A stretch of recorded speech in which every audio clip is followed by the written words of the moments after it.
आप सभी का स्वागत है ज्ञान आरबीएल यूट्यूब चैनल पे। मैं संदीप मौर्य साथियों आपके साथ साइंस टॉपिक डिस्कस कर रहा हूँ। ऑलरेडी साइंस के कई सारे लेक्चर बना दिए गए हैं। अगर उन लेक्चरों को आपने अभी तक नहीं देखा है तो जाकर के देख सकते हैं, उसका लिंक डिस्क्रिप्शन में दिया हुआ है। साथियों, एक और इम्पोर्टेंट जानकारी देना चाहता हूँ आप सभी को।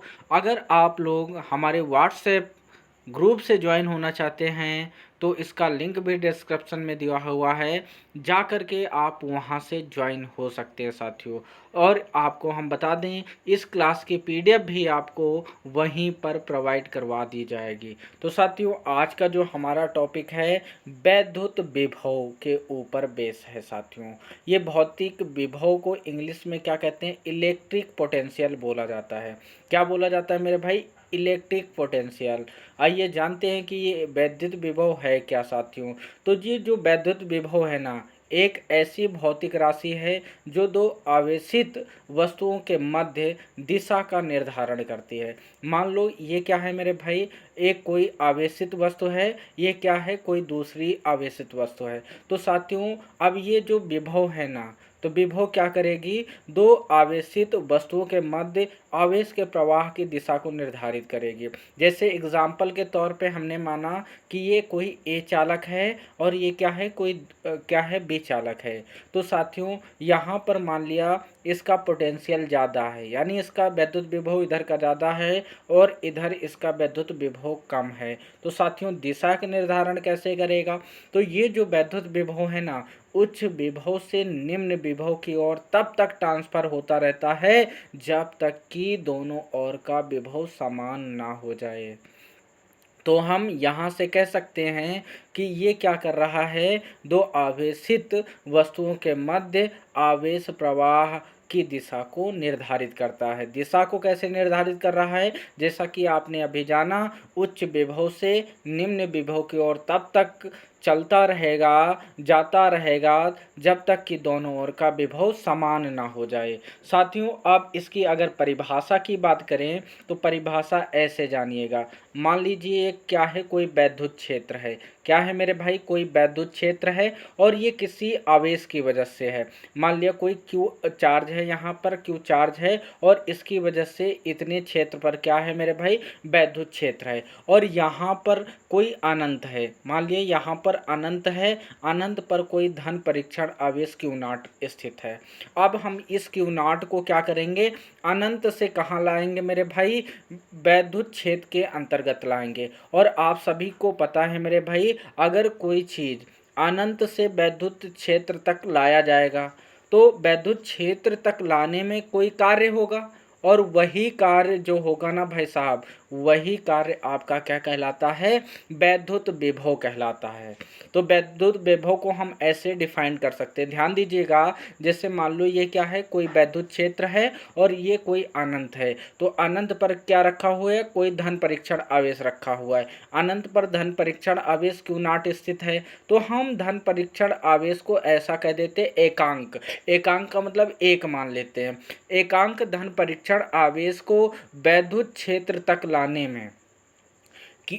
में जो किया गया कार्य होता है वही उसका क्या कहलाता है? वैद्युत विभव कहलाता है। और ध्यान रखिएगा मेरे भाई, जब हम लोग यहाँ पे क्यू नॉट यानी धन परीक्षण आवेश को यहाँ तक लेके आते हैं ना, तो लाने में क्या हो? त्वरण ना होने पाए। त्वरण ना होने का मतलब मेरे भाई, यानी इसको हम बिल्कुल स्लो स्लो लेके आएंगे, बिल्कुल धीरे धीरे लेके आएंगे। क्यों धीरे धीरे लेके आएंगे? क्योंकि मेरे भाई जब इसको धीरे धीरे नहीं लेके आएंगे, यानी इसका वेग अगर परिवर्तित करके लेके आएंगे तो इसमें एक त्वरण उत्पन्न हो जाएगा, जो कि फिर वैद्युत विभव वहाँ पर नहीं उत्पन्न होगा।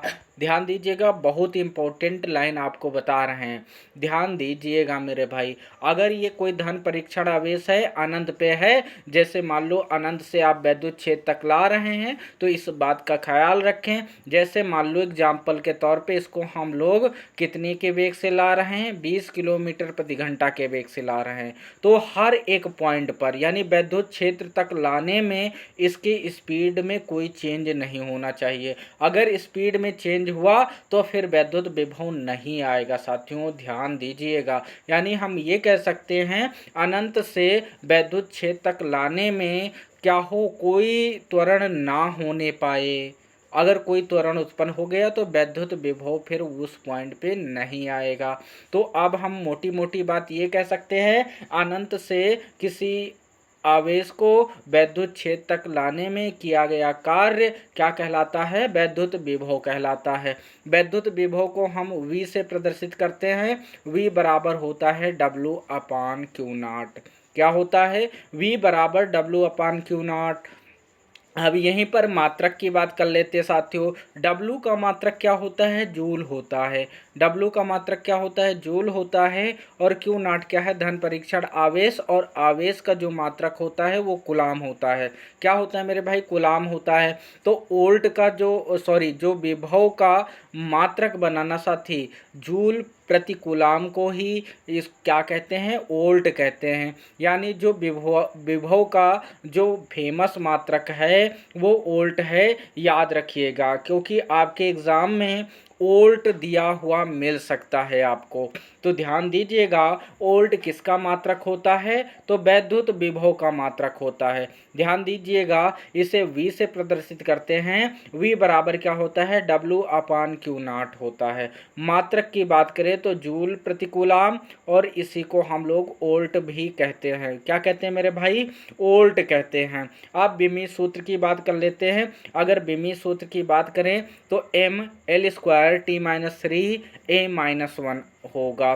कि कैसे होगा, तो आइए हम लोग एक बार जान लेते हैं इसका बिमी सूत्र ये कैसे होगा। तो साथियों यहाँ पर V=W है। तो W का जो फार्मूला होता है आपने देखा होगा, बल गुणे विस्थापन होता है। क्या होता है, बल गुणे विस्थापन होता है। नीचे क्या है, आवेश।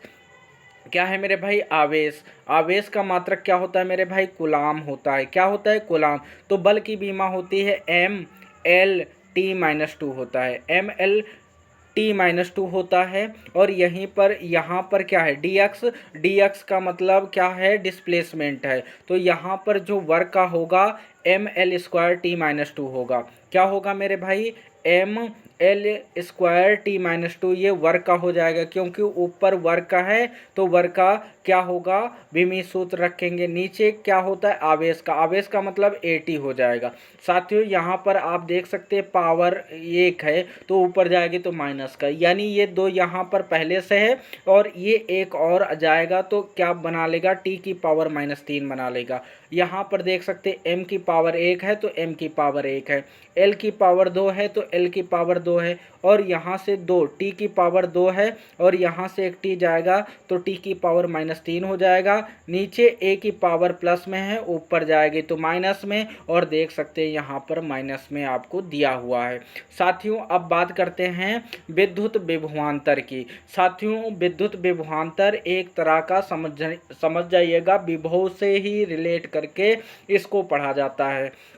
कैसे पढ़ा जाता है, वैद्युत विभव में हम लोगों ने देखा था एकांक धन परीक्षण आवेश को अनंत से लेकर वैद्युत क्षेत्र तक ला रहे थे। तो यहाँ पर क्या है, एक बिंदु से दूसरे बिंदु तक ले जाएंगे। यानी अगर यहाँ पर कोई धन परीक्षण आवेश रखा है, चाहे आप इसे एकांक भी बोल सकते हो, तो एकांक धन परीक्षण आवेश को एक बिंदु से दूसरे बिंदु तक ले जाने में किया गया कार्य क्या कहलाता है, वैद्युत विभवांतर कहलाता है। क्या कहलाता है मेरे भाई, वैद्युत विभवांतर कहलाता है। जैसा कि परिभाषा यहाँ पर भी लिखा हुआ है, एकांक धन परीक्षण आवेश को एक बिंदु से दूसरे बिंदु तक ले जाने में वैद्युत बल के विरुद्ध किया गया कार्य वैद्युत विभवांतर कहलाता है। साथियों अगर बात करें यहाँ पे, मान लिया हमने ये A पॉइंट है और ये B पॉइंट है, और यहाँ पर कोई धन परीक्षण आवेश रखा है, और इस धन परीक्षण आवेश को हम लोग कहाँ तक ले जा रहे हैं, B पॉइंट तक ले जा रहे हैं। तो यहाँ पर विभवांतर यानी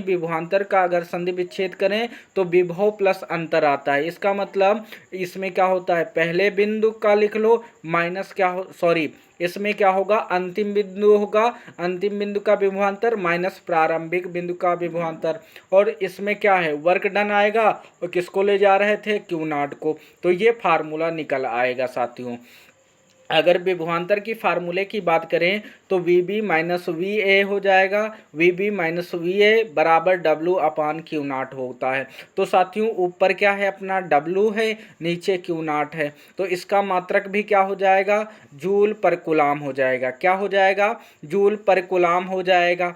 और अगर इस जूल पर कूलाम को ही हम लोग क्या बोलते हैं, वोल्ट बोलते हैं। तो चाहे आप जूल पर कूलाम बोलें या वोल्ट बोलें, बात बराबर है। तो विद्युत विभवांतर का क्या होगा, तो यहाँ पर विभव का अंतर आएगा, अंतिम बिंदु का विभवांतर माइनस प्रारंभिक बिंदु का विभवांतर बराबर क्या होगा, डब्लू अपान क्यू नॉट। मात्रक की बात कर लेते हैं, तो मात्रक की बात आप जानते हो, डब्लू का मतलब क्या होगा, जूल होगा, क्यू नॉट का मतलब क्या होगा, कूलाम होगा, और इसे ही हम लोग वोल्ट बोलते हैं साथियों। अब आगे की बात कर लेते हैं, ये इंपॉर्टेंट पॉइंट है, ध्यान दीजिएगा। आवेशित चालक का वैद्युत क्षेत्र एवं वैद्युत विभव, ये क्या होता है, ध्यान दीजिएगा।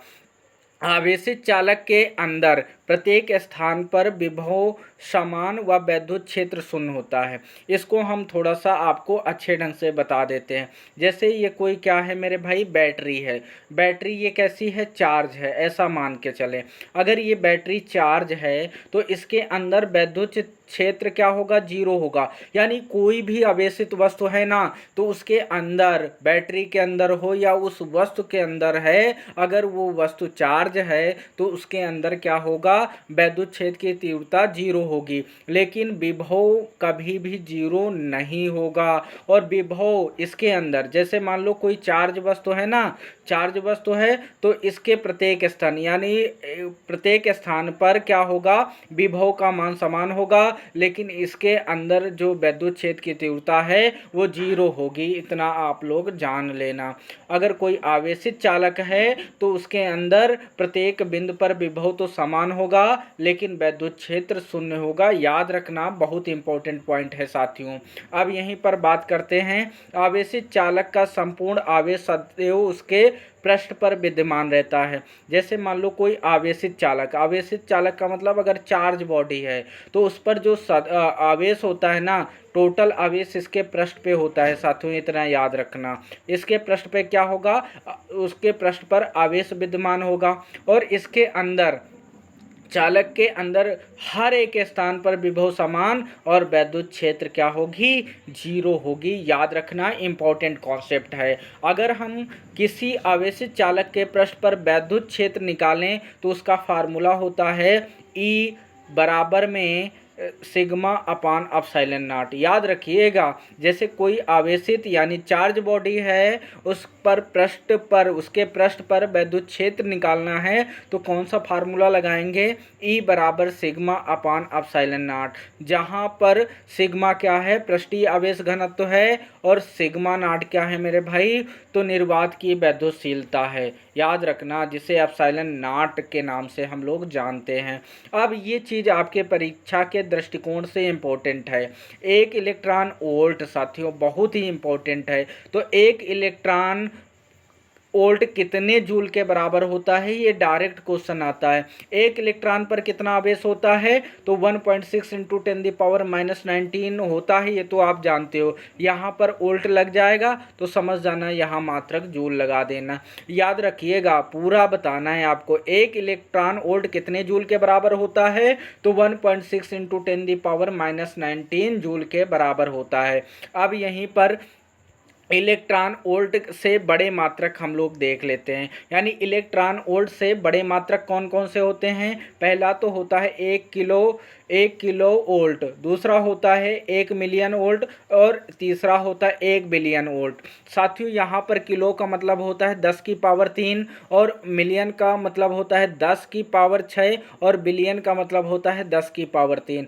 साथियों आप यहाँ पर देख सकते हैं, ये अपने पास कितना गिवन है, 1.6 इंटू 10⁻⁻19 गिवन, और एक इलेक्ट्रॉन वोल्ट में इतना गिवन है। अब यहाँ पे 10 की पावर 3 है। तो साथियों यहाँ पर जैसे ही इसको हम लोग मल्टीप्लाई करेंगे तो पावर ऐड होंगी, तो यहाँ से कितना होगा, 3 पावर कम हो जाएगी। रीजन क्या है, क्योंकि 1 इलेक्ट्रॉन वोल्ट का मान रखेंगे, यहाँ पर रखेंगे तो 1.6 इंटू 10⁻⁻19 होगा, और फिर कितना दिया है, 10⁻³ दिया है। तो आपको सभी को पता है कि जब गुणा करते हैं तो पावर ऐड होती हैं, तो यहाँ पे 1.6 इंटू 10⁻19 में से प्लस इसको ऐड करेंगे तो 16 आपका बच जाएगा। ऐसे ही साथियों यहाँ पर 6 है तो 19 में से 6 घटा दो तो कितना बचेगा, 1.6 इंटू 10⁻⁻13 जूल के बच जाएगा। और बिलियन का मतलब क्या होगा, 10⁻9, तो यहाँ से 10⁻9 घटा दो तो कितना बचेगा, 1.6 इंटू 10⁻−10 जूल बच जाएगा। आई होप कि ये सारी चीज़ें आपको बहुत अच्छे ढंग से समझ में आ गई होंगी। अब यहीं पर बात कर लेते हैं साथियों, बिंदु आवेश के कारण विभव। तो बिंदु आवेश के कारण विभव का जो फार्मूला होता है V बराबर होता है 1/4πε0Q/r, और इसका मात्रक साथियों वोल्ट होता है। ये केवल आपको याद रखना है, ये फार्मूला आप लोगों को याद रखना है। बिंदु आवेश के कारण विद्युत विभव क्या होता है, V बराबर 1/4πε0 Q/r होता है, ऐसा आप लोग याद रखें। और कभी कभी परीक्षाओं में साथी ऐसा भी मिल जाता है, V बराबर के Q/r ऐसे भी मिल सकता है, क्योंकि K का मान कितना होता है, तो 1/4πε0 होता है, याद रखिएगा। अब यहाँ पर एक एडिशनल जानकारी आपको देना चाहते हैं। बिंदु आवेश के कारण विद्युत विभव आवेश से दूरी के व्युत्क्रमानुपाती होता है। इसका मतलब अगर हम लोग क्या है, दूरी को बढ़ाते जाएंगे तो विभव का मान कम होता जाएगा, इसका मतलब ये है साथियों। अब बात कर लेते हैं वैद्युत द्विध्रुव के कारण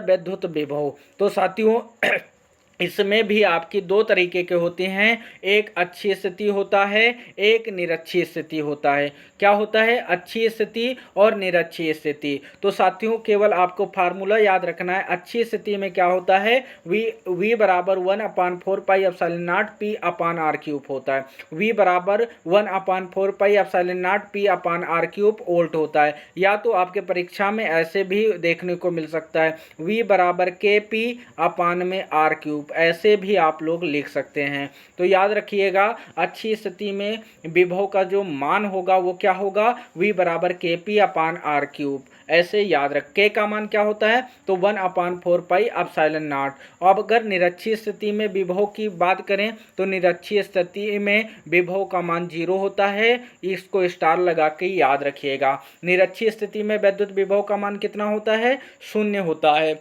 देख लीजिए हमने यहाँ पर लिख भी दिया है, विद्युत विभव के किसी निरक्षीय बिंदु पर विभव का मान 0 होता है। साथियों आप सभी के लिए टेस्ट सीरीज लॉन्च कर दी गई है, जो कि आपको कॉम्बो ऑफर के तहत मात्र 399 रुपये में ये मिल जाएगा। इसमें आपको मिलता है कौन कौन से टेस्ट देने को मिलेंगे, junior assistant, UP police, UPSI, UP police radio head operator, UP police radio assistant operator, UP police radio workshop staff, SSC GD, UP SSSC पेट। साथियों ये सारे टेस्ट सीरीज आपको मिल जाते हैं मात्र 399 रुपये में। अगर अभी तक आप लोगों ने ज्ञान RBL ऐप को डाउनलोड नहीं किया है तो जाकर के डाउनलोड कर लें, उसका लिंक भी डिस्क्रिप्शन में दिया हुआ है। साथियों आप देख सकते हैं यहाँ पर आप लोगों के लिए यूपी पुलिस के लिए ज्ञान RBL ऐप पर ड्रीम बैच को लॉन्च कर दिया गया है, जिसकी फीस मात्र 399 रुपये है। साथियों अगर ये कोर्स अभी आप लेना चाहते हैं तो ज्ञान RBL ऐप को डाउनलोड करें, वहाँ से आप इस कोर्स को ले सकते हैं। तो साथियों फिर मिलते हैं किसी नेक्स्ट दिन नेक्स्ट टॉपिक के साथ, तब तक के लिए जय हिंद जय भारत।